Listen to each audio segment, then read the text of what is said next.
अंगूर का शीरा या शराब या मैं। पुराने अहद नामे में पहली मर्तबा जिक्र इसका हज़रत नूह नबी के वक्त मिलता है, जब इसने तूफ़ान से बच जाने के बाद अंगूरों का एक बाग लगाया और फिर इसका रस निकाल कर इसने पिया, जिसके बाद इसको नशा हुआ और वह अपने ही डेरे में बरहना हो गया।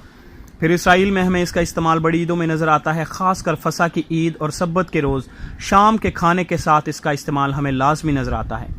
फिर दूसरी तकरीबात में भी, मसलन शादी की तकरीब में इसका इस्तेमाल लाजमन था।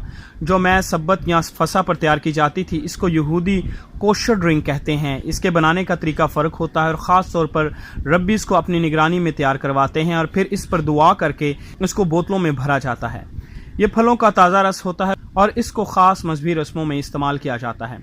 शादी की तकरीब में जो में इस्तेमाल की जाती है, ज़रूरी नहीं कि वो कोशर ड्रिंक हो, इसमें तबखीर या नशे का उनसर मौजूद हो सकता है।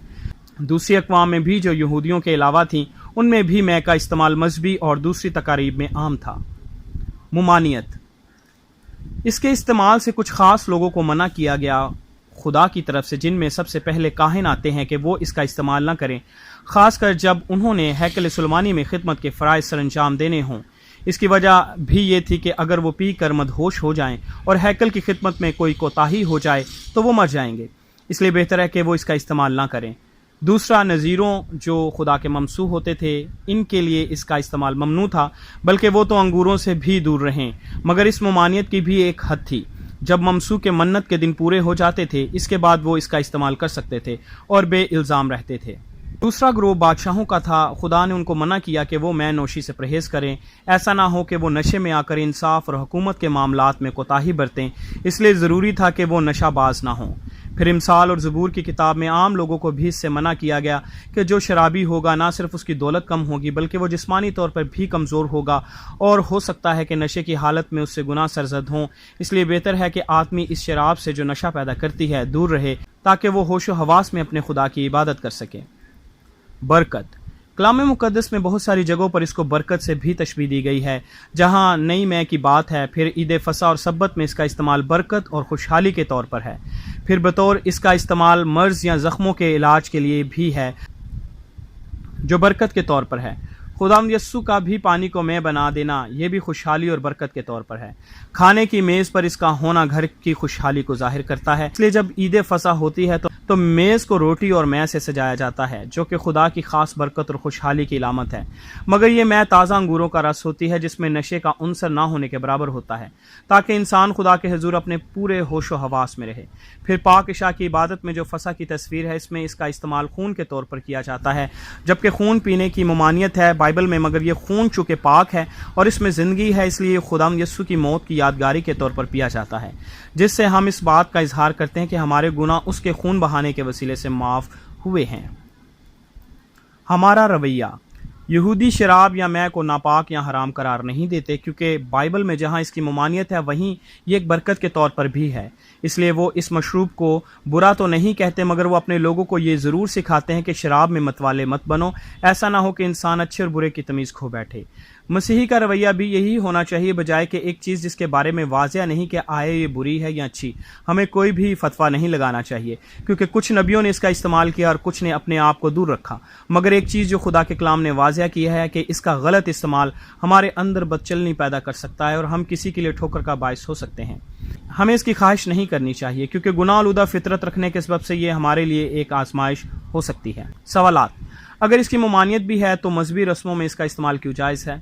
पहली बात, मजहबी रस्मों में जहाँ मैं का इस्तेमाल है वो कोशर ड्रिंक है, मतलब कि इसको रब्बी ख़ास तरीके से बनाते हैं और पाक ठहरा कर लोगों को देते हैं, और ये ताज़ा फलों का रस होता है जिसमें नशे का उनसर ना होने के बराबर होता है, इसलिए ये मैं बरकत के तौर। दूसरा, कुछ ख़ास लोगों को मना किया गया, तो क्या वो इसमें कोशर ड्रिंक भी शामिल है?